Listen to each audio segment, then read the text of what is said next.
Welcome back. We are live with another Johnny Torch live broadcast coming to you a little bit earlier in the week. Usually we do these broadcasts on the only way to spend your Saturday on a Saturday, but obviously this is a Friday evening, uh, coming up to 7 o'clock in the PM here. And yeah, some scheduling things came up. Probably not going to be free to do the show tomorrow, at least around the time when I usually do it in the afternoon. So I had to get the show put together today. That's why the show's a little bit later maybe than it usually is because kind of was a last minute decision. But thank you for joining us here once again as we broadcast live from atop Stately Torch Tower, looking over the fair metropolis below. And we've got all the news in pop culture that is sure to tickle your fancy. I got a tickle in my throat, so I'm going to sip a little H2O here. This is actually the remains of an iced coffee that actually tastes more like H2O than coffee now because the ice all melted. But truth in advertising, as they say. All right, before we get any further, please hit that like button, smash that subscribe button if you haven't. Click the bell for notifications, although I've heard that really doesn't do anything anymore. That's why I haven't said it, but yeah, thank you also for all the great subscribers and comments that I've got in the past couple of days. I've actually gotten some more subscribers. Let's see. Andy Sozinski is our latest subscriber. So thank you, Andy, for tuning into the show and subscribing. Let's see. We also have, before we go any further with the comments, because I've got a mailbag segment that I think we're going to start the show with the mailbag segment because it's tied to the poll of the week question, which we're going to wrap up last week's poll of the week question. It just ended literally an hour or two ago. And of course, the poll of the week question was, which will earn more, Captain Marvel or Shazam, and will either cross $1 billion? The options were Captain Marvel will make $1 billion, Shazam will make $1 billion, Captain Marvel will make more but no billion, or Shazam would make more and no billion. 57 votes, and the results are in. In fourth place, Shazam, no billion. In third place, Captain Marvel, no billion. Well, Shazam, no billion with 14% of the vote. Not too many people turned out for that. Captain Marvel, no billion, 25% of the vote.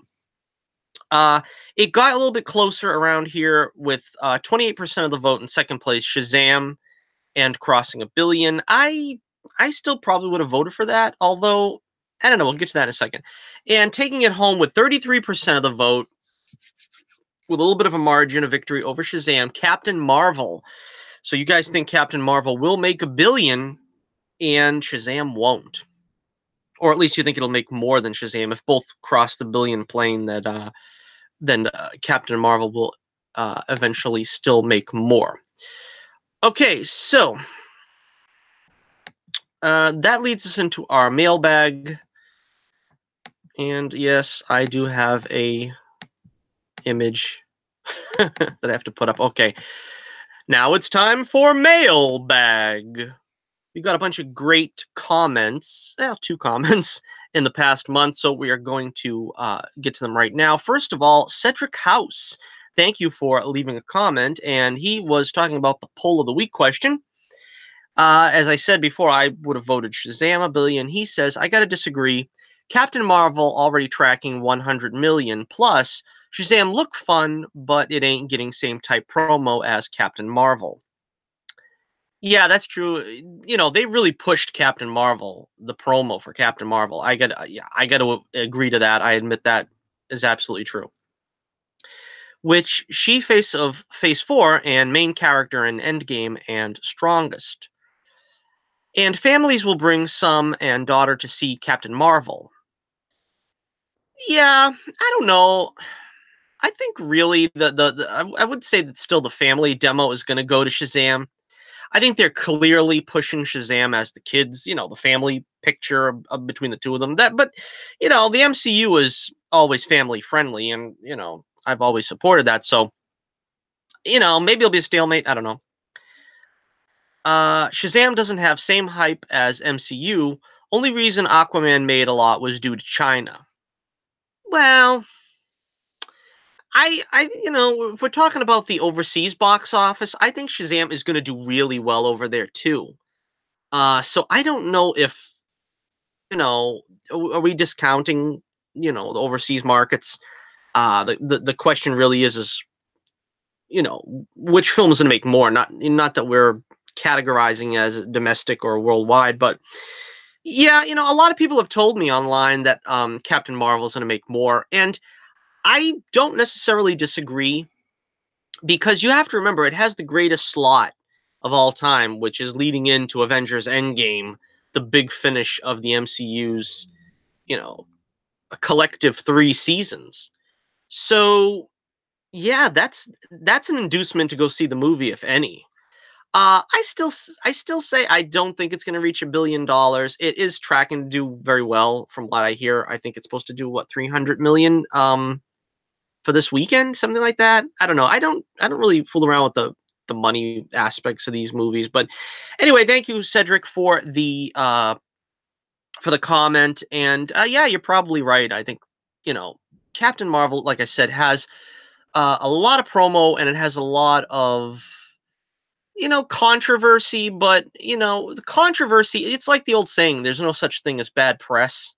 I mean, a lot of people are going to turn out to it, even though they're like maybe not boycotting it, but you know, dead set against it, and they're going to want to see it just to see if their views are justified, if it's worth mocking or something, So for a lot of people saying that it's terrible, they might still go see it, So that adds to the box office, unless of course we're talking about, they get a ticket for something else. All right, so the other comment we got here is from Wispozo. 3 weeks ago, Wispozo, and this comment was left on my Torch's soapbox rant about in defense of George Lucas and the Star Wars prequels. That's still a very popular video, I'm pleased to say, even though that was made way back when The Force Awakens first came out. But Wispozo says the prequels are gold. Love those amazing adventures. And yes, I agree 100%. Thank you, Wispozo, for watching and leaving a comment. Hopefully you guys have subscribed and tune in. And like I say, I always read all my comments, basically in a future live stream, although, it depends. Sometimes I have to skim them. I do get a lot of long, detailed comments, and I can't claim to read every one of them word for word on a live stream. But if it's a paragraph, I'll try to read the whole thing. So once again, thank you, and we will carry on now with our news of the week. All right, let's take a look. Let me get my notes together here. Okay, the first topic we have, actually, this was kind of interesting. We've got some casting news on the Picard series that is so far just called Picard, as far as I know. Let's see. Hamill Culpepper has been revealed to be at the helm of the first 2 episodes of the upcoming Picard series. Hamill, I believe I'm pronouncing that right. I'm just looking to see if that's the correct pronunciation. I don't think there's any other way you could pronounce that. Hamill is a gifted and dynamic filmmaker whose directorial choices are always deeply rooted in character. I've been a huge fan of her work since she starred with us on Discovery, and she's the perfect person to reintroduce the beloved character of Picard to longtime fans and new viewers alike. All right, so that was the producer, of course, of Star Trek. What was it again? Discovery, yeah. As for the cast, Santiago Cabrera of Big Little Lies and Michelle Hurd of Blind Spot have joined the series. So yeah, this is interesting. As I've always said, I'm more a TOS guy. I watched Next Gen. I watched it seriously for about 2.5 seasons.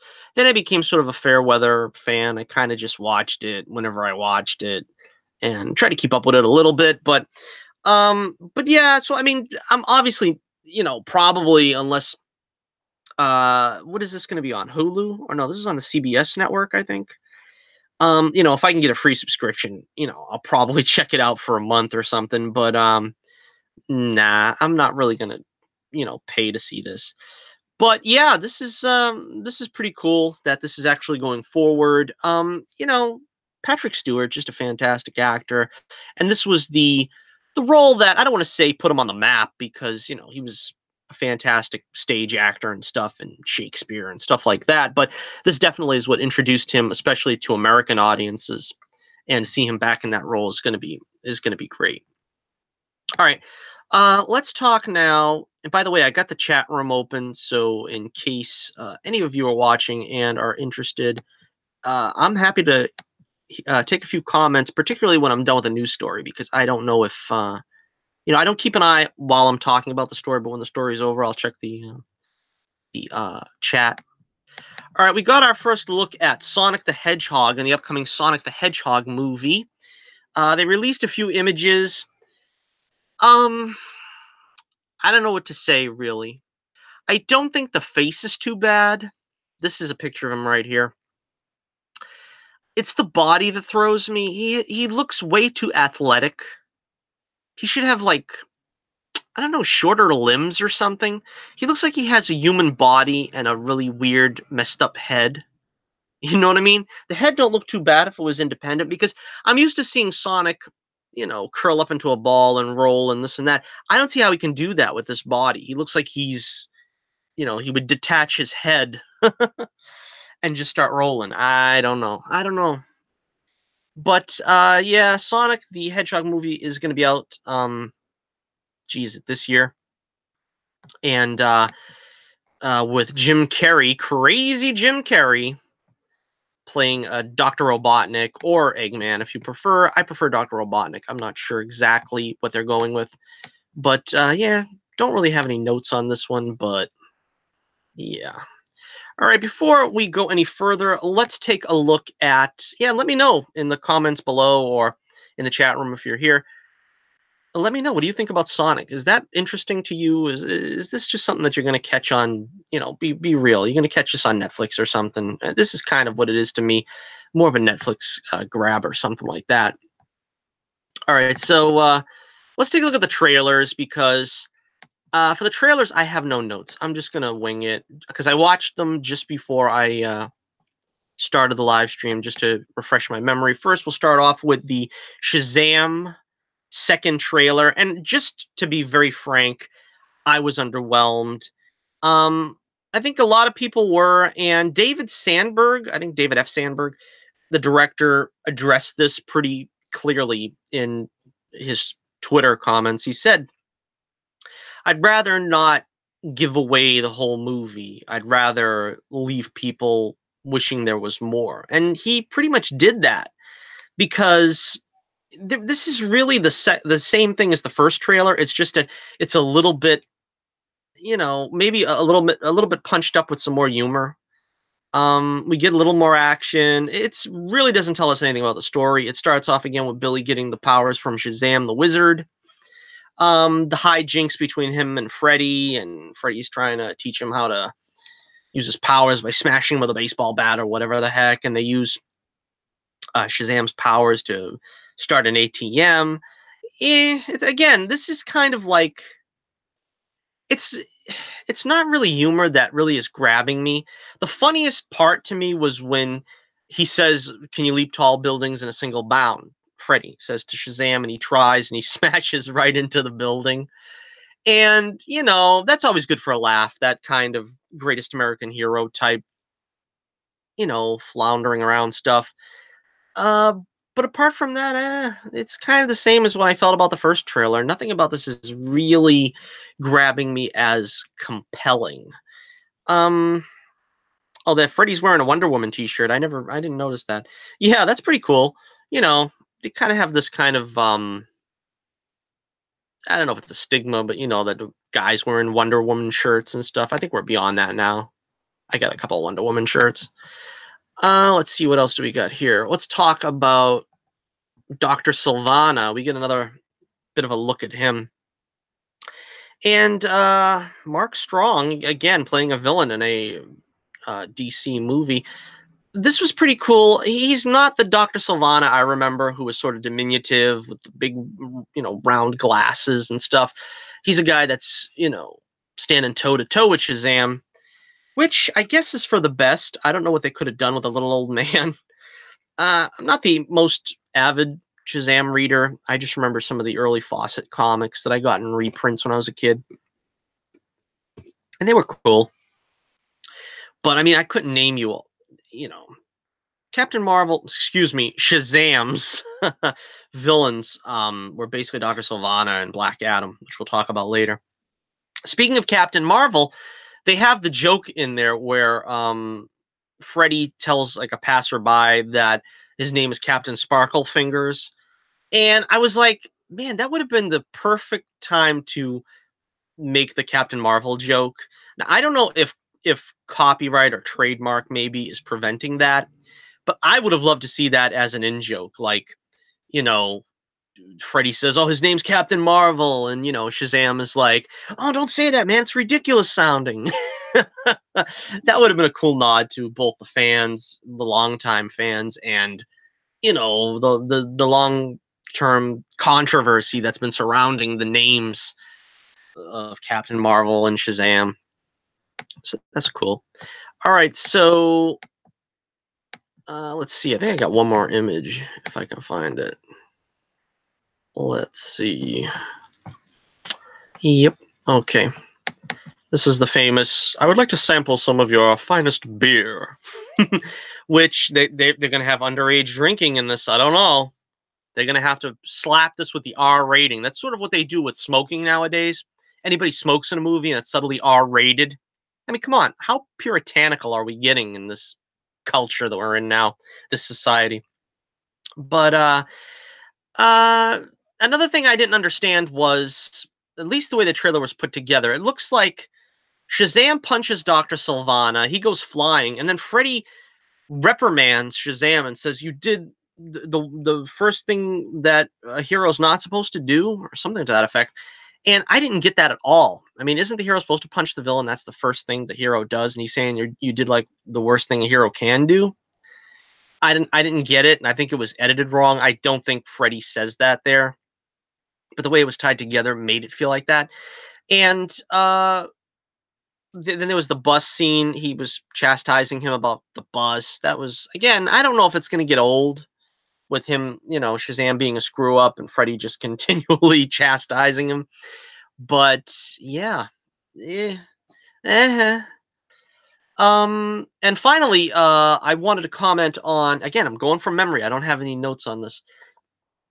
One of these days, I should try to actually show the trailer on screen while I'm talking about it. All the big name guys do that, and gals. But I'm always thinking I'm going to get like a copyright strike or something. But really, to be honest with you, I don't see why I would get a copyright strike, because, they're obviously still doing it. And my videos aren't monetized anyway, so if mines get demonetized, I really couldn't care less. But anyhow, there's a scene where Shazam rescues what looks to be Mary Marvel in her civilian guise. I don't know if she's even going to become Mary Marvel. I would guess they are probably going to in the third act, Freddy and her. Although I would probably hold that off for the sequel. You got to leave them wanting more. But I don't know if they're going to try to do a sort of a romance between Mary and Billy. It's kind of weird because in the comics, as far as I know, there's no romantic thing between them. It's called the Shazam family, meaning they're sort of like, because they're foster siblings or something. And I don't want to see them go down that road that the Flash has taken on television, where they have Barry and Iris being married, although they were sort of brought up together as children.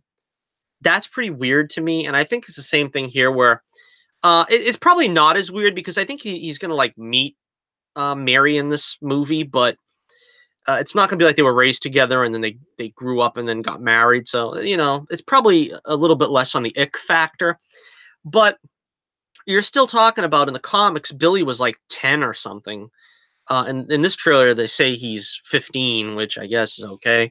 And so, Mary was supposed to be like I don't know, 16, 17, and Billy was 10, so there was no real romance. And of course, when Billy becomes Captain Marvel, aka Shazam, he was like whatever he's supposed to be, 25 or something. So in all incarnations, I've never really I don't remember really ever seeing Shazam and Mary Marvel being, you know, an item. It's also going to be confusing to see what they're going to call these characters. And again, I don't know because I don't really keep up with the comics these days, but do they call her Mary Marvel still? Do they call her Mary Shazam? Do they call Freddy Shazam Jr. or I don't know, Shazam Marvel Jr.? I don't know. It's going to be interesting to see how they handle this because I don't know. Let me know in the comments below. What do they call them, the Shazam family? Because I know they at least have a couple of members there. And let me know what you thought about this trailer. Did you think it was slightly underwhelming like I did?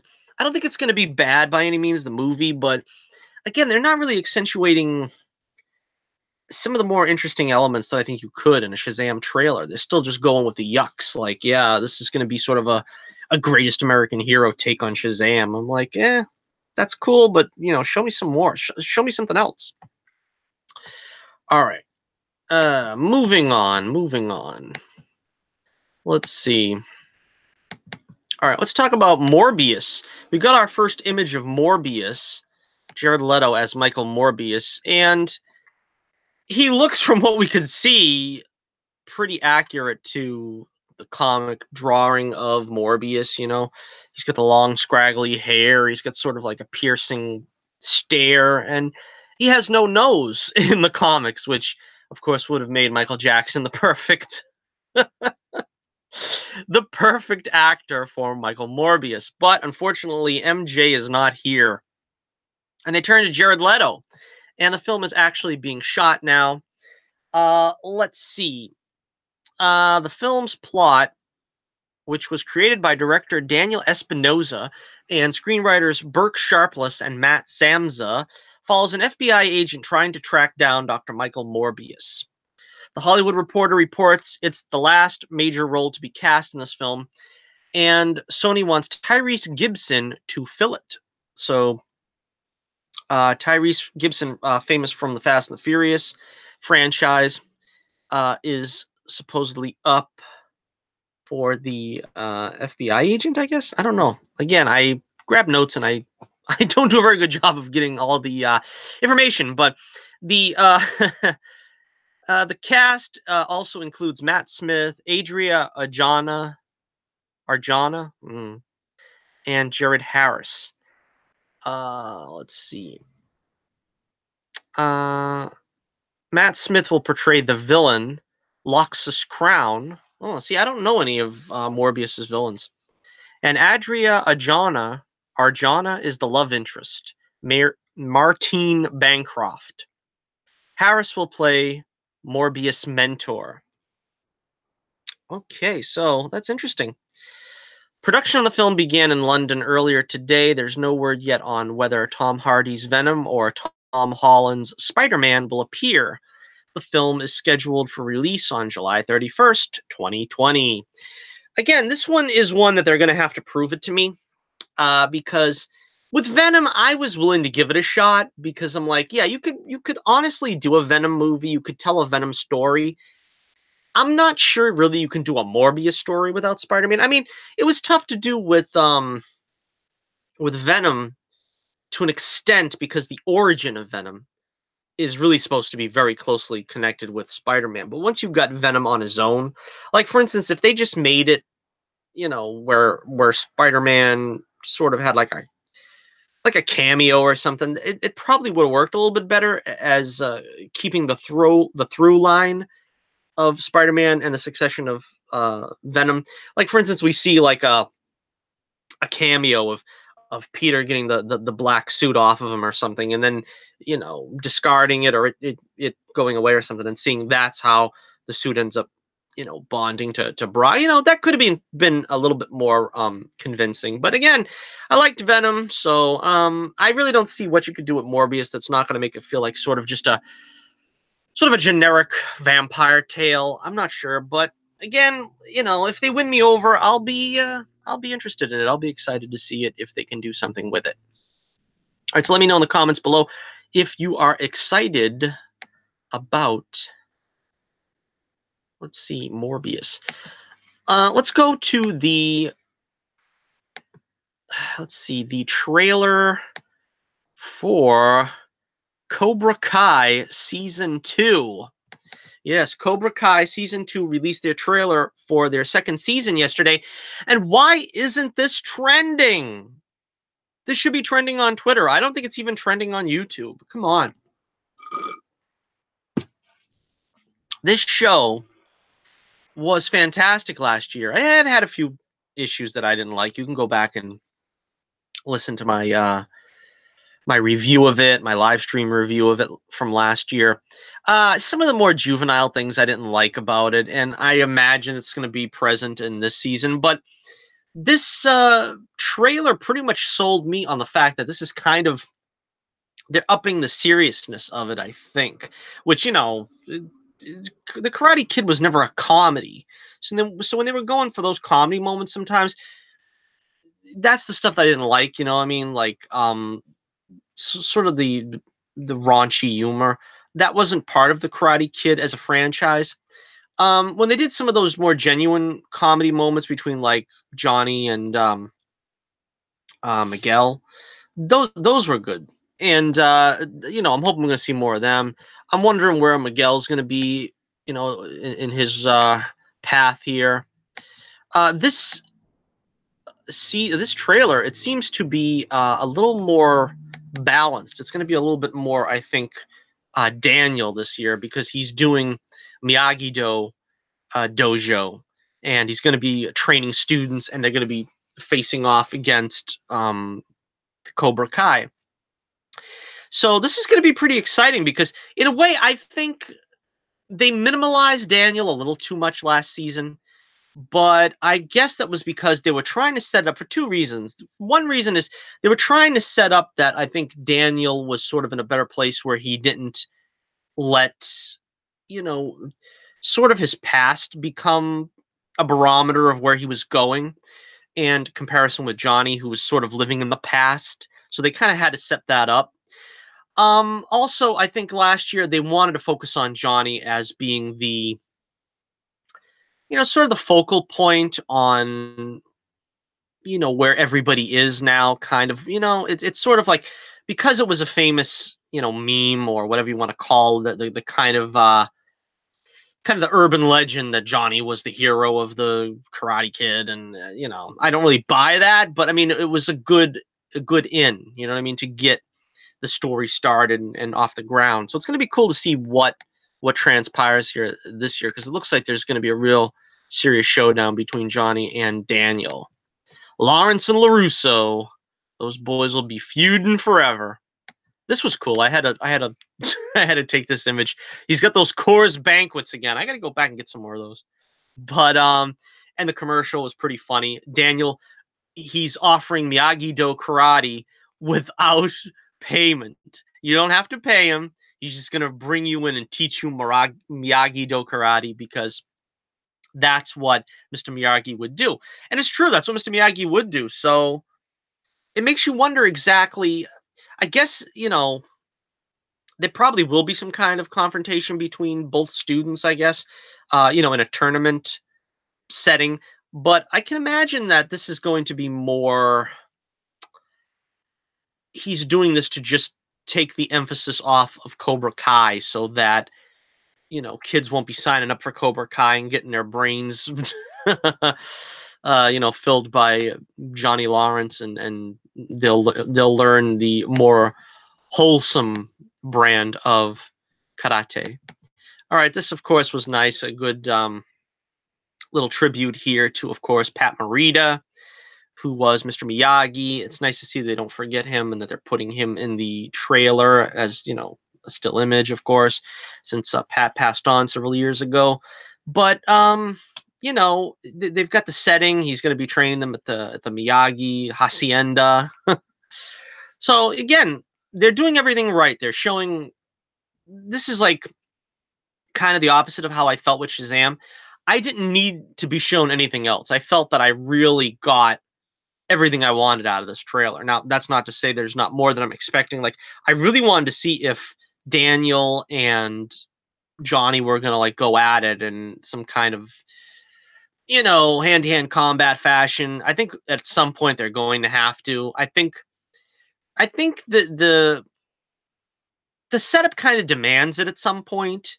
Not in a tournament setting, of course, but that they maybe throw each other around a little bit. It's kind of needed, I think, to sort of have them finally blow off that steam, that kind of pent up aggression they have for each other. At one point, they're probably going to have to. But yeah, I want to see some of that. I want to see Bad Boy Barnes. I want to see Barnes show up. I'd love to see Terry Silver show up. Um, don't know if that'll happen. I don't know about Terry Silver. I'm still holding out hope though for Bad Boy Barnes. I know the actor was um up for it. He was sort of excited for it.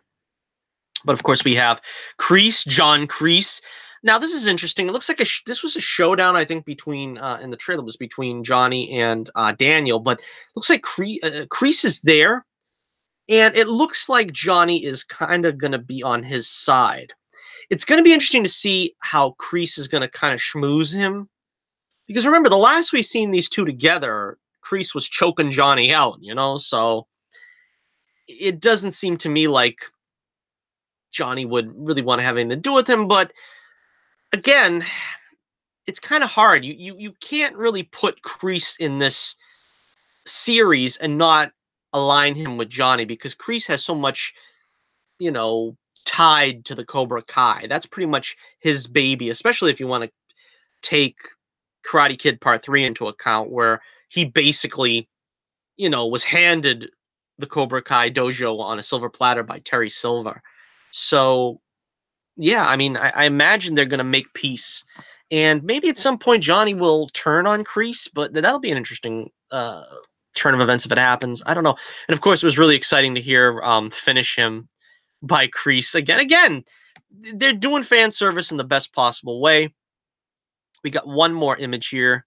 This was from Entertainment Weekly, I think. But this is the famous, take a look at that. Look at that right there. The famous 6 blocks of ice. Your students can't break all 6. It looks like he's going to try to do it again, and I bet he's going to do it again. I actually did a very nice comprehensive review of the 3 Karate Kid movies. You want to check that out.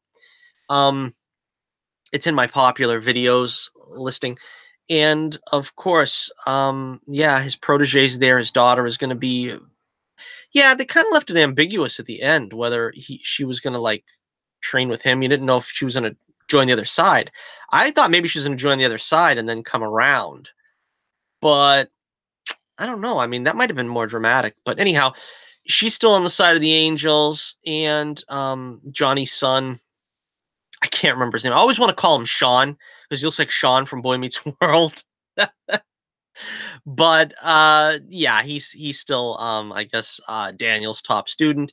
Again, very exciting. They brought back all the cool stuff. They got the ice blocks. You've got, John Crease, you've got Miyagi and the Miyagi Hacienda. It's just, I'm really looking forward to this, and it's going to be out May 24th, I believe. I think that's what it said. Can't remember really, but it's going to be around that time. So yeah, looking forward to it. Let me know what you think. What are you hoping for? What are you expecting in Cobra Kai season 2? I think it looks like it's going to be even better in season 1. Let me know what you think in the comments below. All right, we're going to update our usual segment here of this week in Birds of Prey. What do we got for shots of Birds of Prey? Let's see, we have here Margot Robbie in yet another outfit. That girl can dress, can't she? She has like a gold jumpsuit on here, and it's pretty interesting. Yeah. And this was filming a scene. It's going to say, yeah, because I marked it up. Okay. This was in a scene that has to do apparently with her trying to rescue Cassandra Cain from the Black Mask. This is supposedly Ewan McGregor as the Black Mask. I'm not sure, you know, it's kind of a cheap-looking mask. This could be the early prototype of the mask, because the mask is supposed to be like a black skull. This just looks like sort of a Kato mask, you know, like the old Green Hornet series with maybe, I don't know, I don't think Kato covered his nose, but and he's holding on to, I don't know, some kind of a gun or something, and there's Cassandra Cain in the back seat, and this of course here is Harley Quinn holding on to the back of the car. It's kind of underwhelming, that mask. I hope they don't stick with it through the whole thing, but I think the costumes on this film, barring Margot Robbie's, are all underwhelming. So there's that. This is another shot of her, I guess, on the floorboard or something, trying to get into the car. Yeah, interesting. I don't know why they want Cassandra Cain. I forget. Is there a reason, comics wise, why she's so important? I mean, I know she becomes Batgirl in future. But let me know in the comments. What was she? What was her? Uh, what was promising about her? Okay, here's another scene of Margot Robbie that I don't know if this is behind the scenes or this is going to be in the film, but she's having a drink while roller skating. Hello. That's right. They got the roller skates on her. This is what they were putting her through intensive training back at the beginning of the shoot. And yeah, that's our Birds of Prey Harley Quinn update. And again, hopefully this all pays off and they make this a decent movie. I don't know. I'm kind of underwhelmed, but hopeful, I guess is the way I could put it. Okay, next up, let's see. We've got some casting rumors. Now, I stress, this is the rumor mill. This is grist for the rumor mill. Casting rumors for the Black Widow movie, starring Scarlett Johansson. That is going to be in Phase 4, I believe. Now, let's see. The original character breakdowns for Black Widow were pretty vague. They did mention that director Kate Shortland were searching for an exciting actor of any ethnicity in his 40s to play the main antagonist. However, it looks like things have changed somewhat on that front after the recent script rewrites from Ned Benson. According to the hashtag show, or that hashtag show, they're now looking to cast a Black, British, or African actor 30 to 45 to portray a tough, dangerous, and mysterious villain.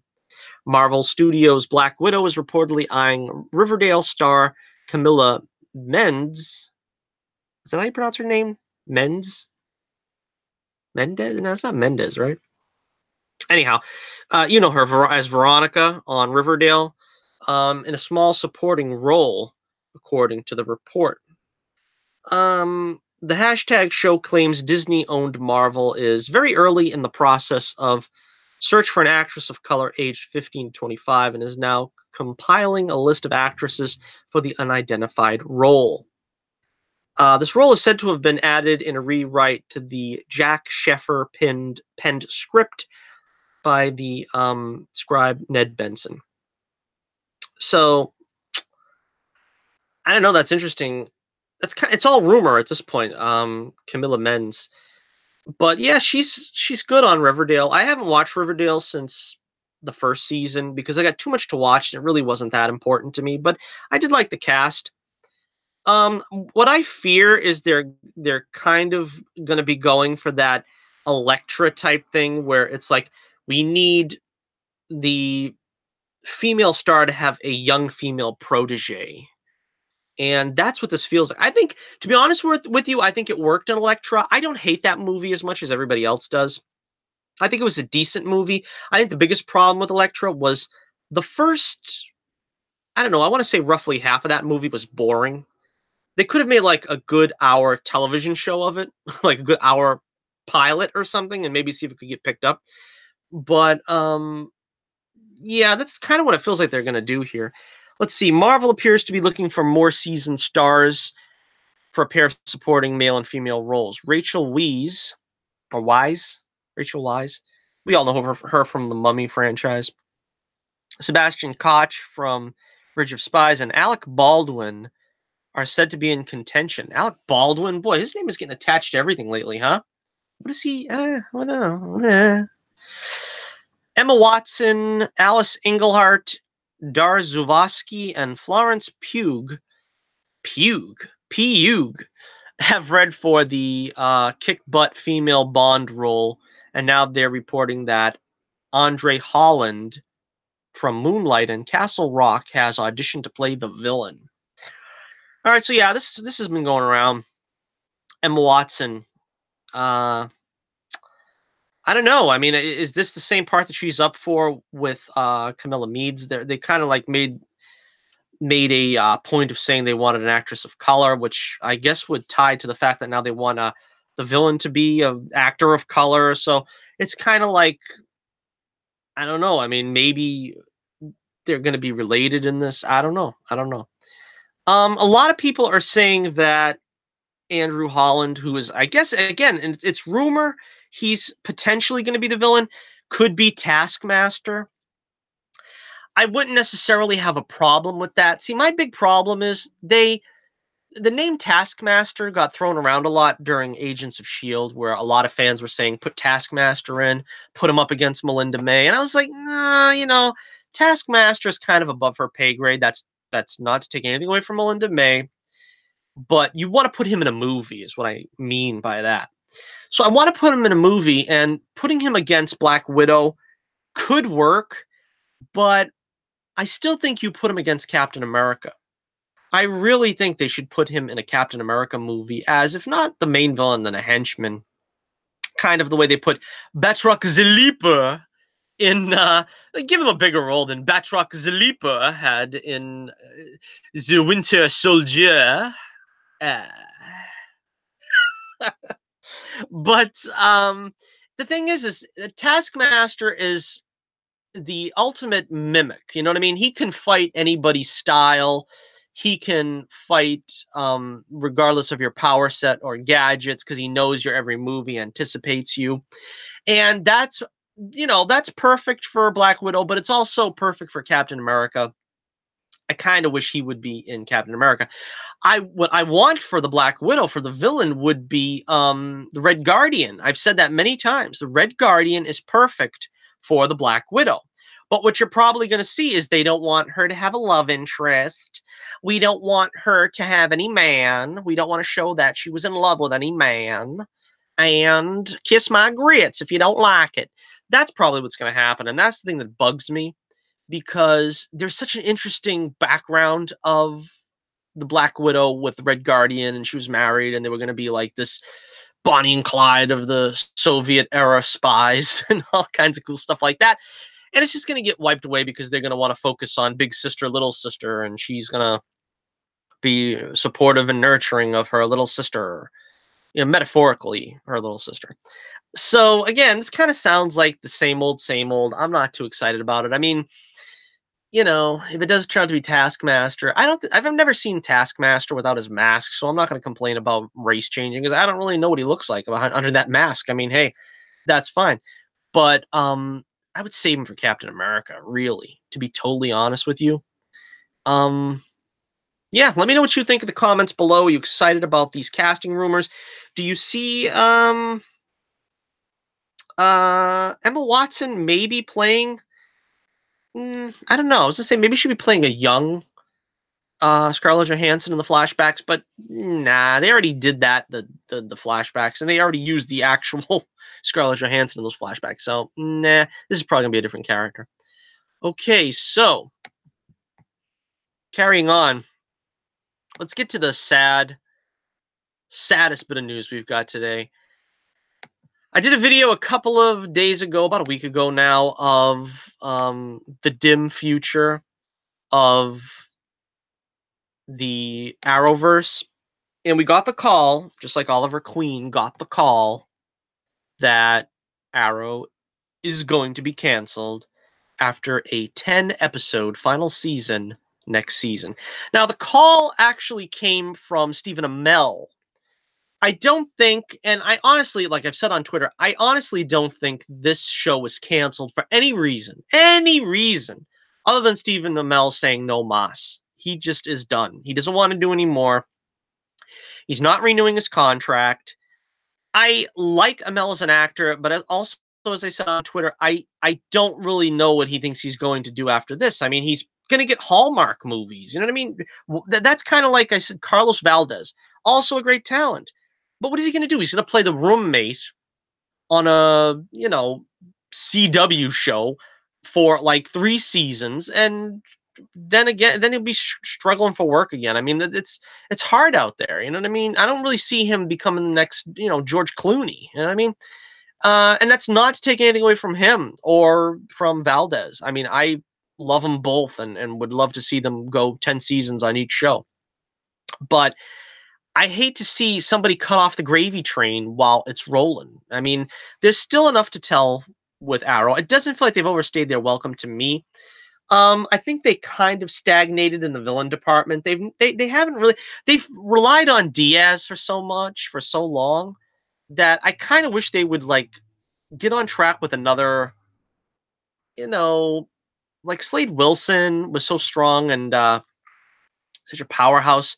I kind of would like to see him go up against something like that. But again, alas and alack, we have only the remainder of this 7th season and a abbreviated, truncated 8th season, which is always nice that they're allowing these shows to do a wrap-up season, a brief wrap-up season.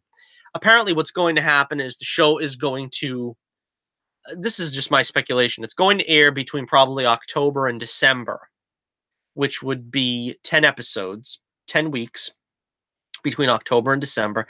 December, we get the crossover Crisis on Infinite Earths, and the landscape will be changed after that. And I imagine, I don't think they're gonna kill off Ollie. I don't think Ollie's gonna die, because they kind of set that up the way they set up the final seasons of Agents of Shield, where Coulson's gonna die, and that's kind of gonna be the end of it.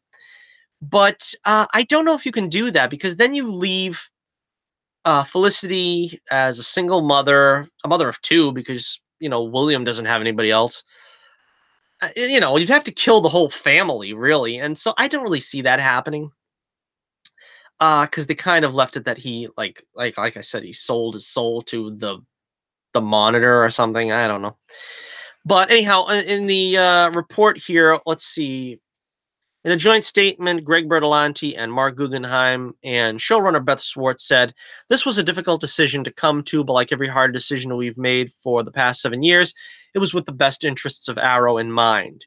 We're heartened by the fact that Arrow has birthed an entire universe of shows that will continue on for many years to come.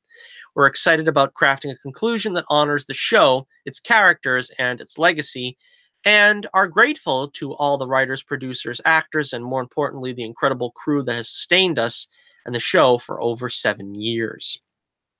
I don't think they said anything about the fans, but fans would have kept you on the air. Let's admit it. But yeah, I honestly don't see them canceling the show, because it's CW. It stays on the air unless either one of the stars want to go or the ratings are so abysmal. But this is really a sad moment, though. It's sad for me because, like I said, you could say that Arrow kind of squandered its purpose. It didn't really fulfill its promise. I don't know if it hit its full potential, really. It kind of got off tracks, and they try to get it back on, and it admittedly is doing better in the past couple of seasons. I think it's gotten stronger. That's why I say I don't really see it, being the time to cancel it. But again, Amell wanted to leave, and let's see. We've got the tweet here originally from Stephen Amell. He says, "Arrow will return for a final run of 10 episodes this fall. There's so much to say. For now, I just want to say thank you." And he went on to say, "Something tells me even when I'm done, I won't be gone.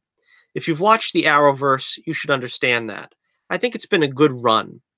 It's no Supernatural, but it's been a good run."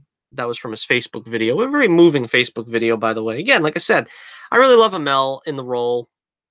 He's a great guy, and I wish him all the best. Like I said, I would hope that he would have stuck with it, but maybe, just maybe, as he said, I have a feeling that they're going to suit him up during annual crossovers. That's what's going to happen. He'll be back for whatever crossover they'll have once a year. He might do a drop by. I imagine they're going to want to boost the ratings of Batwoman. That's probably the best place to do it. I think even Black Lightning. I think they're going to meld all the shows into the same universe.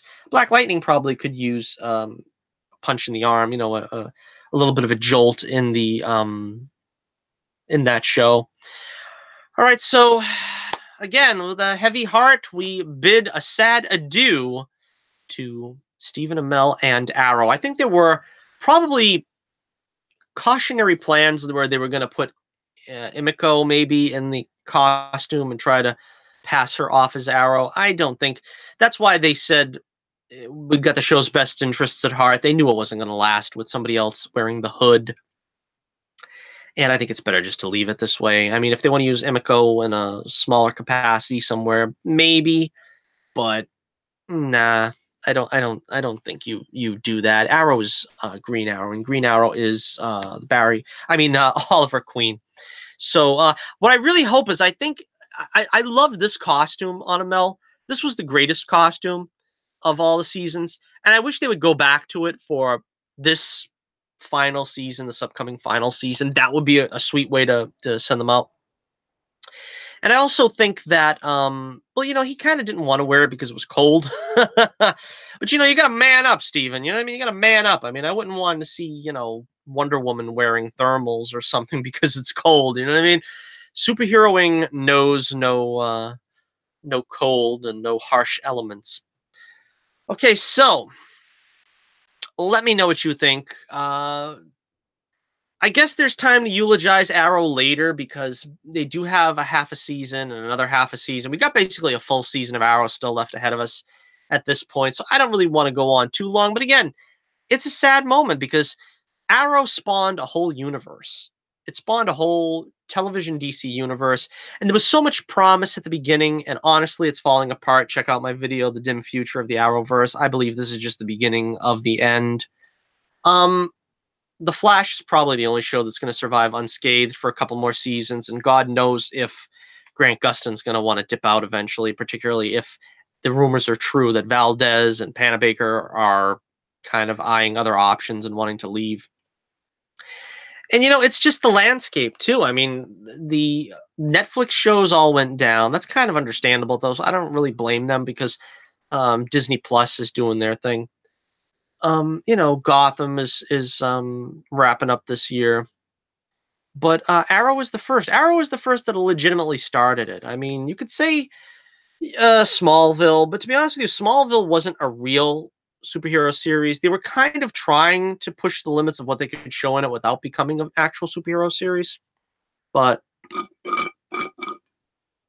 yeah. Well, what can I say? Let me know in the comments below. What is your favorite memory of Arrow? Would you have liked to see it continue on? How would you like to see it continue on from here? Do you want to just have Ollie and some of the characters like Diggle go out in a blaze of glory?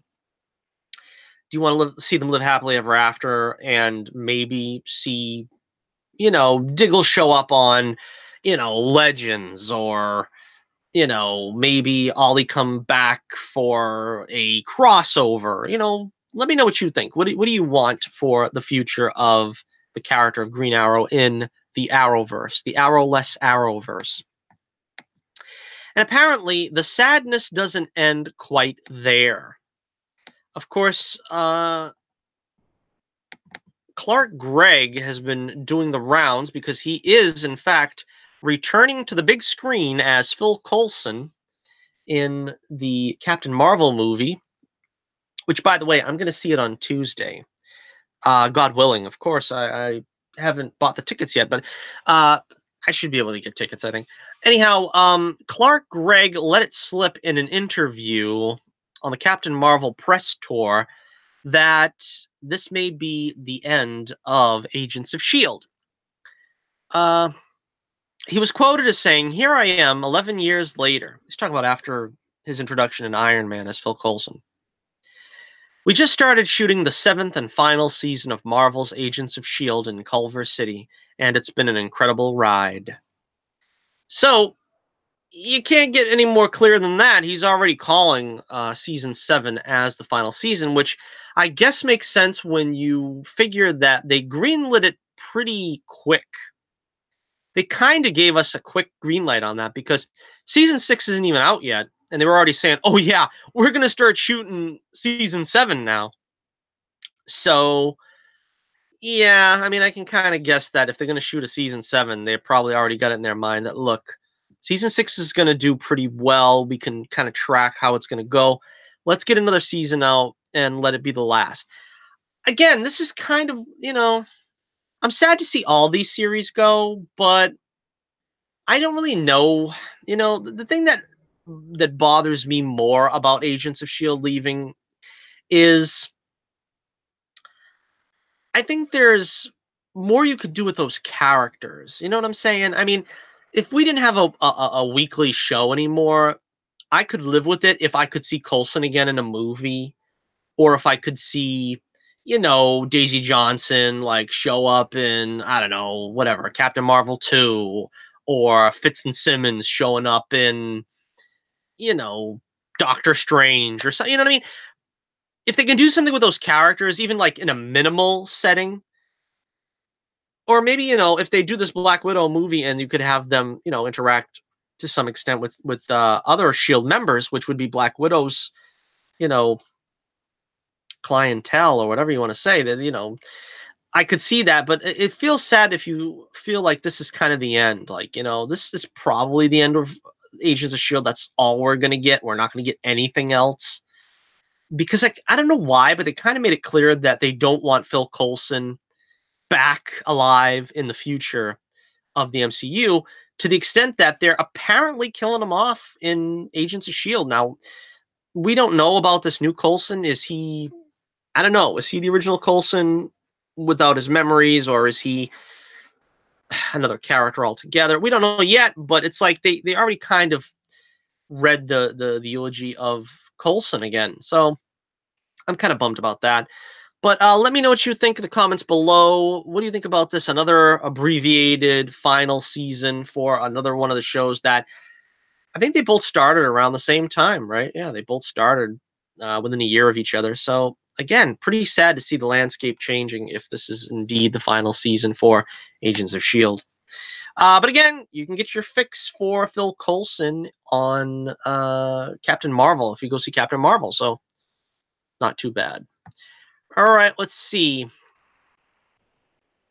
Wow, we still got a lot of topics here. I must have gone long or something. This is going to be a long show.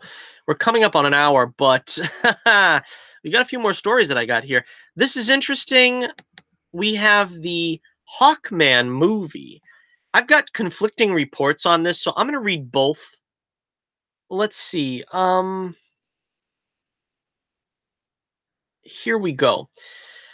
According to that hashtag show again, Adam Suriskill, who was hired back in 2017, recently handed in a new draft, which is reportedly inspired by Jeff Johns' early 2000s work. It said that Carter Hall, aka Hawkman, will have a role in the Black Adam movie, and he'll be squaring off with the titular anti-hero. Warner Brothers is looking for an actor in the 30 to 35-year-old range who can convincingly take the fight to Dwayne "The Rock" Johnson. Interestingly, Justice Society of America characters Atom Smasher and Stargirl, who will soon appear in her own live-action DC Universe TV series, are also expected to play, or expected to appear. They're a couple in the comic books, and the studio is eyeing actors in the 20 to 29 age range. With production on Black Adam unlikely to begin until early 2020, it's going to be quite some time until we see anything from this one, but casting could easily begin during the second half of the year. All right, that's the first story. And that's interesting because, they've had this whole thing. Dwayne "The Rock" Johnson was announced as cast in a Black Adam / Shazam movie. I think it was way back in like 2012, wasn't it? 2011, 2012, I think is the first I heard of it. Or maybe he was just rumored for it and it was official like maybe a year or two later, 2012, 2013. Now, they were saying there was going to be a Hawkman movie, and I think it seems to me like they're merging them because, um, you see, I don't know why you do this. I think you should use the Black Adam for a Shazam sequel, quite honestly, because they've been moving the pieces around with Black Adam, honestly, all over the place. He was originally going to be in Shazam. Then they took him out and they were going to put him in Suicide Squad 2. Then they said, well, that's a little too close to the original movie where the Enchantress was sort of this, magical totem bearer or whatever. So they moved him to his own movie, and then people said, "Wait a minute, isn't he a bad guy? Shouldn't he have like a fight with a good guy?" And so now they're taking the Hawkman movie apparently and smooshing it together, smoosh, smoosh, smoosh, with a Black Adam movie, which sounds cool, but I mean, it sounds better that you have Black Adam fighting somebody. I don't really think you you can't venomize Black Adam. But where does that lead the origin of Hawkman? Is Hawkman gonna get his due? I don't know. I mean, there was rumors about that too. Okay, so let me see the second story. This is ties in. There is apparently going to be a Hawkman movie. Sources close to We Got This Covered can confirm that there has been rumored a few times now. WB definitely developing a Hawkman movie and apparently eyeing a Muslim actor who wasn't named between the age of 30 and 39 for the lead role. Furthermore, it's said that Hawkgirl will feature as well, though no details on who may play her were disclosed. Given that there was speculation at one point that the duo might appear in Justice League along with aforementioned rumors of a project happening, it's not exactly surprising to learn the Warner Brothers plans for a Hawkman movie, but it's nice to finally have some firm confirmation on the matter. And with the character set to first show up in the Black Adam film, we might just hear of some casting sooner rather than later, since the Dwayne Johnson-led pick is set to go into production late 2019, early 2020. All right, so that's interesting. Again, it looks like, I don't know, they're going to go for like a diverse cast and all this and that with they're trying to hire a Muslim actor. For starters, that doesn't quite make sense because being a Muslim is a religion. You know what I mean? I guess what they're probably meaning by this is they want to cast someone that's Arabic, because you can be Muslim and you can be black and you can be, white or whatever. But again, I don't know. I guess he's supposed to be related to the Egypt of the past or something. He's got a very convoluted what's it called, reincarnation storyline, which is kind of confusing. So I don't know if that makes sense. Maybe to make him like maybe of Egyptian descent or something. But yeah, we'll find out about it. I got the synopsis here. Let's see. For what it's worth, the last time we heard about rumors surrounding a Hawkman film, here's how it was described. Part Indiana Jones, Da Vinci Code, part Ghost tentpole about the fictional superhero that appears in DC comic books. He used archaic weaponry and large artificial wings attached to a harness made of the nth metal that allows flight. Most incarnations of Hawkman work closely with a partner romantic interest named Hawkgirl or Hawkwoman in his fight against supervillains based on the DC comic. So, again, at least from We Got This Covered, they're saying that there is going to be the introduction in the Black Adam movie, and then we are going to get the Hawkman solo movie. Again, this is interesting because it speaks to interconnectivity, right? Because they're always talking about, oh, we're not going to have a a joint world or a overarching storyline between movies. That doesn't really quite sound like the case in this, right? Doesn't sound like the case. All right, so let me know what you think about, what do you want to see in a Hawkman movie? What do you want to see in a Black Adam movie? Do you want to see a Black Adam, Hawkman, well, I don't want to say team up, but that you want to see them go at each other. I don't know, in a Black Adam movie. All right, so another story breaking was about apparently, yeah, we talked about this last week. I think we have Will Smith dipping out from the Suicide Squad, or as I refer to it, Suicide Squad 2, for James Gunn. So he's out. Now apparently they are going to be talking to Idris Elba.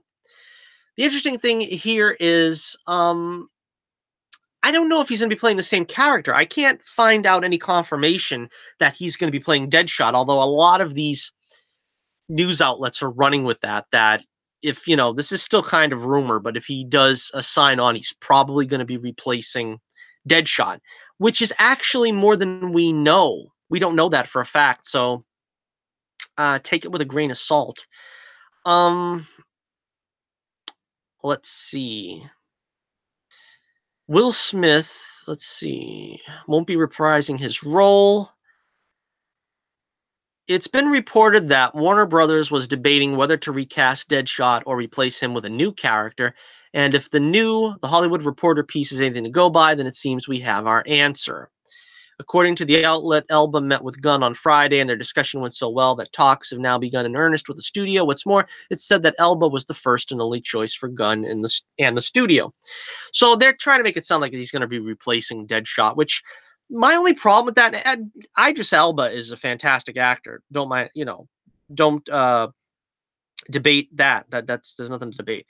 But I think they're different actors. I think Elba is more stoic and he's more kind of serious. I don't want to put it that way, like, as if to say Will Smith can't be serious, but Will Smith is known to be a wisecracker, and I don't really know that you know, go from one extreme to the other. I think that's kind of why we had trouble with Rhodey, where it was kind of a different actor. I mean, the actor was different. Obviously, the actor was different, but in both cases, they were not the same type of actor. I don't know really here if Elba will make it feel like a completely different character, which is not something what I mean? I mean, maybe if they got like Marlon Wayne or something, I could see it a little bit more. But again, then he would be like a little bit more on the comical side. Anyway, let's see. We also got the update on the roster here. We got the roster update. Gunn is said to be using mostly DC characters who did not appear in Ayer's 2016 film, although several are expected to return, including Deadshot, Harley Quinn, and Rick Flag, originally played by Joel Kinnaman. Another source, however, says Flag is no longer in the follow-up. So it looks like Flag might be out. I kind of thought he wasn't going to be in it because I don't know, it's kind of unnecessary for him. I think his arc played out in the first film, and to put him in this one would kind of raise more questions than answered, like what happened to Enchantress, and this is sort of more a spin-off Suicide Squad than a direct sequel. I'm up for seeing more Harley Quinn whenever possible, but even here, I don't really know that she's necessary. I think she'll be the big draw, though, because when you listen to the names of the characters that are going to be in the squad this time, no Killer Croc, no Captain Boomerang, these choices don't really sound all that great, if you ask me. But here's the roster. Ratcatcher, a.k.a. Otis Flanagan, is a man in the DC Comics, though Collider has learned that the character will be gender-swapped and played by a woman in The Suicide Squad. Ratcatcher is a supercriminal and one of Batman's many enemies. She started out as an exterminator in Gotham City before turning to a life of crime, aided by an army of small rodents she can communicate with and control. She's also a fan of poisonous gas. So, yeah. Okay. All right. Nanu, aka King Shark, is a supervillain and humanoid shark whose father is believed to be the so-called shark god, though others dismiss him as merely a savage mutation. All right, that'll look cool on the big screen. We saw a really cool version of King Shark on The Flash this past week on CW. That was a fantastic episode, by the way. They really did a good job on that King Shark Gorilla Grodd showdown in Central City. Polka Dot Man, aka Mr. Polka Dot, is a Gotham City supervillain and, like Ratcatcher, a sworn enemy of Batman. He grows multicolored polka dots on his body that he can turn into fireballs and other weapons, even though, for the most part, he's embarrassed about his awkward abilities. Peacemaker, a.k.a. Christopher Smith, is an agent of peace whose motives are driven by an extremist form of pacifism that makes him love peace so much he would kill for it. Now that sounds funny. I love peace so much, I'll kill you to make peace. That's kind of funny, you got to admit. That sounds kind of Guardians of the Galaxy-esque, really. If we're talking about Gunn, this is something that's probably up his alley. Interestingly, Peacemaker is the role that sources say Gunn likes for Dave Bautista, the Guardians of the Galaxy star who defended the director when he was fired from Volume 3 of Disney by Disney chiefs Iger and Horn. Meanwhile, sources say that the new Squad script positions Deadshot as a surrogate father of sorts to Ratcatcher, though the role remains open to actresses of all nationalities and ethnicities. So, yeah, again, I don't know. I mean, some of it sounds cool, some of it sounds funny, some of it sounds fun, but other parts of it sound pretty ridiculous. But I wouldn't expect anything else from James Gunn, to be honest with you. Let me know what you think in the comments below. Are you interested in a Suicide Squad 2 with that roster? I don't know. Let me know what you think about Idris Elba. Do you think he's suitable replacement for Will Smith? Will it feel like a different character to you? I'm very much on the bandwagon for replacing a actor if the actor wants to bow out of a character. I don't think any actor is bigger than the role he plays. So yeah, I gotta say, I if they want to replace him, then fine. I'm all for it because Smith doesn't want to come back. All right, here we go. This is it, our final story of the evening. Mark Hamill is furious. He is as fed up as we are with Disney Lucasfilm. And he just wants to take that lightsaber and swing it at the heads of Rian Johnson, Kathleen Kennedy, and J.J. Abrams. I think we all do at this point. But I think Den of Geek has got the story.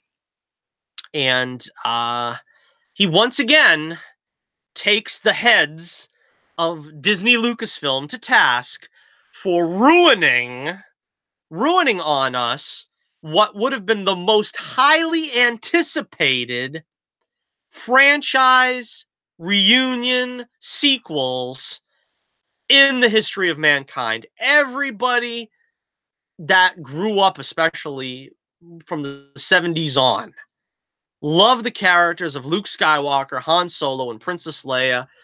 Everybody grew up with them. Everybody loved them. Even the parents at the time that took the kids to see Star Wars in the 70s and the 80s. They love these movies. Everybody loves these characters. How do you get these characters so wrong? And how do you not put the big three back together in at least one scene? One freaking scene. All right, I'll calm down a little bit. I always say the big three, but you want to see them all together. You want to see Lando Calrissian. You want to see 3PO and R2-D2. We got next to nothing because we got, Rey and Finn running around in Jakku, and then we've got, what's his face? Poe running around with, the purple-haired girl from Jurassic Park, and then you got Finn and Tico running around and freeing the slaves of whatever they were. No, they didn't free the slaves. That's right. They freed the horses. Those kids were still slaves. Oh, man. That was a messed up movie. I swear. I only seen it once. I don't know. Anyways, let's get to the story. I'll put it up on the screen for a change. How's that? You like that? Yeah. We're big here. We're big budget. We're in business. So hopefully I get the right one up. All right, here it is. Okay, nope, that's the wrong one. That's why we don't put it up on the screen, because I can never get it right. Let's see. The article. Okay, no, I think that's the wrong one too. Live broadcasting, folks. Live broadcasting. All right, this is the one. It's the last one, so it has to be. Okay.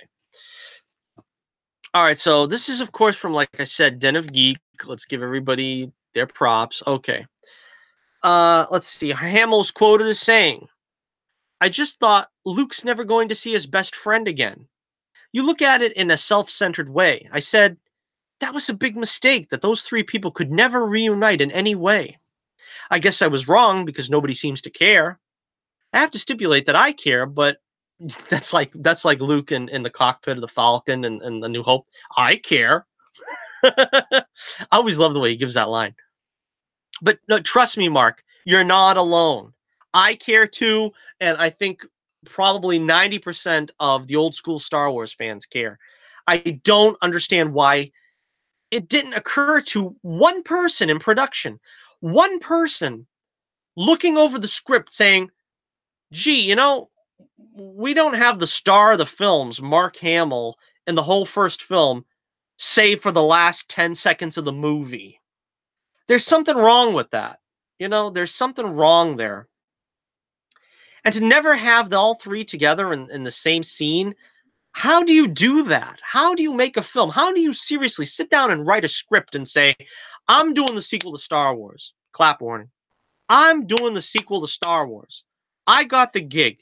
It's a gig that everybody and their brother would give their left arm for. I'm not going to put Mark Hamill, Harrison Ford, and Carrie Fisher in the same scene. I'm not going to put them in the same scenes with C-3PO and R2-D2. How do you do that and still call yourself a Star Wars fan? I could pick anybody off the street and do a Star Wars fanfic, have them commission them a Star Wars fanfic, and have it come out better than these films have come. I hated The Last Jedi. They completely ruined the character of Luke Skywalker. I didn't like The Force Awakens because they basically, as much as Harrison Ford was still in character in that film, they regressed him too horribly. I mean, he was a screw up still that was still being a smuggler way into his 70s. He had a failed marriage apparently with Leia, and he lost his ship. I mean, that's what we thought happened to Han Solo, the great smuggler of the universe, and he's all of a sudden, in dire straits. I don't know. Let me get back to the story. Let's see. I have to stipulate that I care, but it didn't really seem to affect the larger audience. Luke, Han, and Leia will never be together again, and I'll probably never get to work with Harrison again. Again, no one is more disappointed by this turn of events than Mark Hamill, and I feel like I'm right up there with him. I don't know about anybody else, but that was the draw to see episode 7. Not to see Finn, not to see Rey, Miss Mary Sue, and Mr. Diversity, and all this and that they want to shovel in. I want to see Luke, Han, and Leia, and Chewbacca, and Lando, and 3PO, and R2. Then you start easing in the new characters. Yes, of course, there's going to be a next generation after all these years. Yes, I imagine that Han and Leia had children. Luke had new proteges and so forth.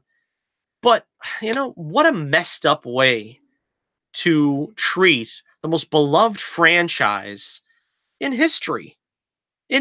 I've made more than my share of Star Wars videos where I've unloaded on this thing. And again, it's SJW Star Wars. They're more, and trust me, I don't care. What I said I would do with Star Wars, the sequel trilogy, I would have had Luke with a group of, like, let's say maybe 20 apprentices, 20 disciples that he chose. Roughly half of them would be alien in origin, and then the other half would be, of different races. You'd have a black Jedi, you'd have, a female Jedi, you'd have a female black Jedi, you'd have a female Asian Jedi, you'd have a female Latino Jedi, you'd have a male Latino Jedi, and so on and so forth. All the races would be represented. You wouldn't have to worry about diversity. Yes, not each and every one of them would survive the whole sequel trilogy. Yes, not each and every one of them would get more than 5 lines in a movie.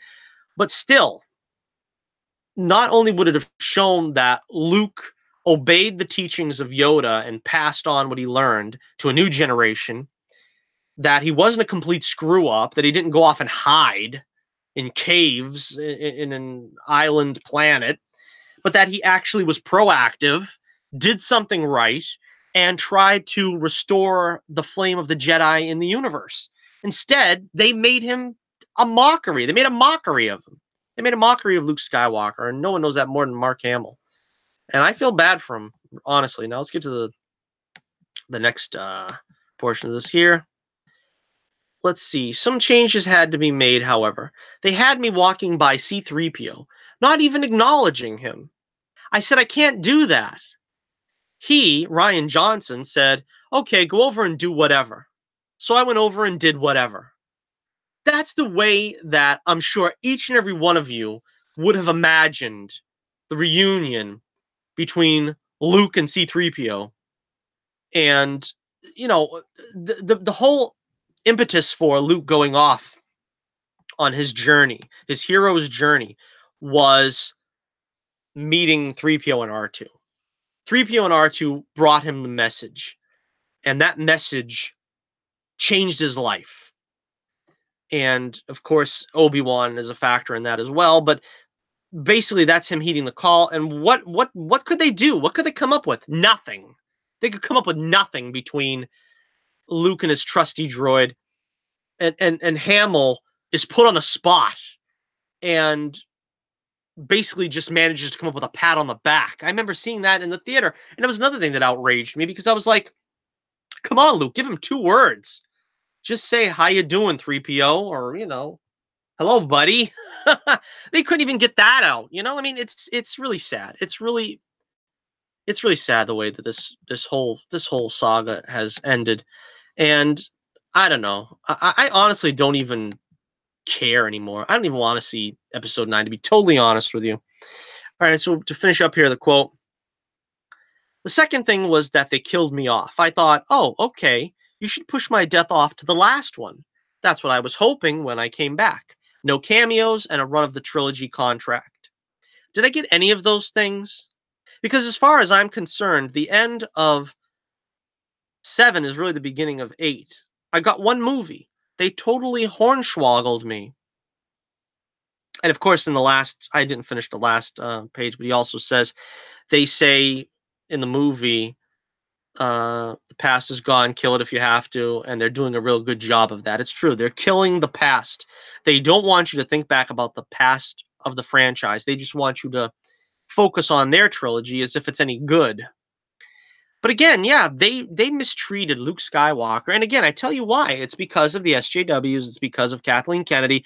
For some reason, SJW feminist Star Wars fans see Princess Leia as the star of the movies. Or to be totally honest with you, I think they want to make her the star of these movies because they want to merge their beliefs so strongly into the fabric of the movies. They, you know, it galls them to see, you know, Han Solo pursuing Leia. You know, we can't have that because, you know, that's male gaze and terrible, you know, with Leia in the slave bikini and this and that. It's just they're trying to rewrite history, and they wanted to push Carrie Fisher's Princess Leia as the focal point of the sequel trilogy, so that they just basically screwed Mark Hamill as the actual honest to goodness star of Star Wars by giving him a cameo in the first movie, butchering his character in the second movie, and now giving him probably what's going to be best described as, you know, a half-hearted cameo as a Force ghost. We'll see how it turns out, but no matter what they do, they can't salvage. I mean, a lot of people are hoping. They're hoping that J.J. Abrams, because J.J. Abrams has his finger on the pulse of nostalgia. That's his strength. Let me take a sip before I lose my voice. I've been going on for almost an hour and a half. We're going to wrap up the show in a minute, I promise. But J.J. Abrams, he's got his finger on the pulse of nostalgia. He knows kind of what, you know, he knows more than Roundhead Rian Johnson, let's put it that way. He knows what Star Wars fans like and dislike. You know what I mean? He knows what makes them tick. He was just under the authority of, you know, Kathleen Kennedy and the SJWs to try to minimalize Luke Skywalker. But now that he has a chance to try to do something with Luke Skywalker, the proof will be in the pudding if he can do something to salvage the ruination that Rian Johnson put on Mark Hamill's Luke Skywalker, which is really unforgivable, really. And I said in the beginning, I really felt bad that this sequel trilogy, as I said before, the original trilogy is like The Godfather, a masterpiece, every frame a wonder. Um, the prequels are like The Godfather Part 2. You get to know where everybody came from, and the story is kind of more dense and complicated, and particularly in Godfather Part 2. Also, you know, in the prequels with sort of like taxation of trade routes and stuff. But it's still a classic. And I said I was afraid that the sequel trilogy would be like The Godfather Part 3, which was just an abomination to the characters, and that kind of is what came to pass. So, again, Mark Hamill, and you know, he even says in the interview somewhere, what are they going to do? Fire me? And at this point, he's done. He's done with Marvel. He came back with Marvel, with DC, with Disney. Excuse me. I've been on for too long. He's done with Disney, and he's fulfilled his contractual obligations, I'm sure. And so now I think you're going to be able to hear him say a lot more of his mind. He's going to speak his mind a whole lot more now, because I think that the Disney brass kind of came down on him and tried to tamp him down and say, look, you know, we're still doing press for The Last Jedi, and you are still supposed to be in episode 9. You can't really go bashing the films, at least not yet. And he kind of went back on and was like, yeah, I'll be a good player. You know, I'll be a good Mouseketeer and just, you know, stick my thumb in the air and say, yeah, everything's great. But you know, this is hurting him. You know, the fans are hurting bad. I don't care what anybody says. The sequel trilogy is trash. I mean, like I said, the episode 7 had some hope, had some potential. Whatever hope it had was squandered when they killed off Han Solo. That's what made many people upset, because now you can never have the big 3 in one movie.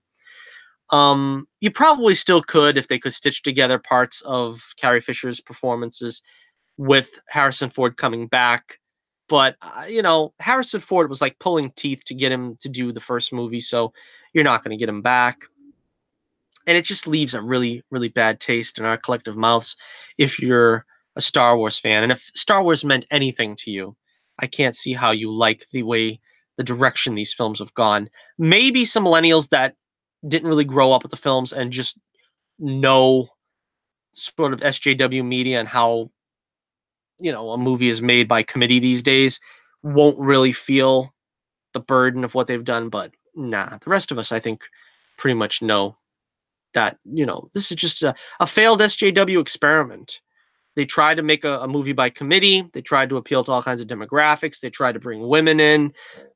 They tried to appear diverse. They tried to appeal to, you know, the Bernie Sanders crowd. And for the most part, fans didn't like it. And hopefully, maybe, like I said, I'm not going to outright boycott episode 9, but I'm not looking forward to it. I know I've got family members that are going to want to see it, and they're going to want to drag me to see it. And I'm probably going to wait a week at least and just, you know, see if that affects the box office. But I'm really upset about it, and I don't even care if I go see it. Also, I'm going to be seeing Captain Marvel, as I said, on Tuesday, so you can expect a review probably on Wednesday. I'll do the review. And again, with this, I'm not boycotting it. I have nothing against this film. If it's terrible, I'll let you know. If it's great, I'll let you know. Do I have high hopes for it? Not particularly. I think it's going to be, I mean, I don't go into a movie looking to hate it. I'm actually the opposite. I go into a movie thinking I'm going to love it. And if I don't love it, I'll tell you, I just like it. It's okay. And if it's something like The Last Jedi where it just offends me on every principle, then I'll say I hate it. But for the most part, you know, I'm going in as a blank slate. I don't have any preconceived. Like I said, the trailers didn't really wow me like it's going to be some adventure that I haven't seen before or could not do without. And on the other hand, I know there is going to be some SJW stuff that's probably going to kind of sour me at some points, but again, we'll see. We'll see. So look for my next video to be on Wednesday, the Captain Marvel review. I want to thank you for joining me if you indeed made it through this long, extra long broadcast. I want to thank you for joining us and tuning in. Please hit that like button. It would mean the world to me, especially since the most recent thing I got was a dislike. So you can balance it out by giving me a like. And we also want you to come back. So hit that subscribe button. Make sure you are subscribed and check us out. Every Saturday, I'm going to try to do more videos. I was thinking of getting some guests on the show, so that's another thing. If you're interested in being a guest, I'm going to talk about that more some other time because I went so long in this episode. But yeah, leave it in the comments if you're interested, and maybe we'll put something together. Also, check out the link in the description below for my Twitter page. You can check out all the excitement of Twitter there, and more information will be forthcoming. And of course, the link in the description below for the Adventures of Bullets Bourbon Private Eye, my comic strip. I'm hoping to get some conventions going, so I'll let you know about that. You'll find out about that on my website. And the free previews there, so check it out. You don't want to miss it. All the action and adventure that you've come to know from the Bullets Bourbon saga, as we are in the middle of our latest story arc. We are working on the third part of that story arc, the third and final part of that story arc, to wrap up that storyline, the When the Night Comes storyline, where Carrot Top and Pencil Neck team up to threaten the nation. So check that out in the link in the description below. And as always, God love you for being here. This is Johnny Torch reminding you once again, keep the flame burning brightly, and I'll be with you again real soon.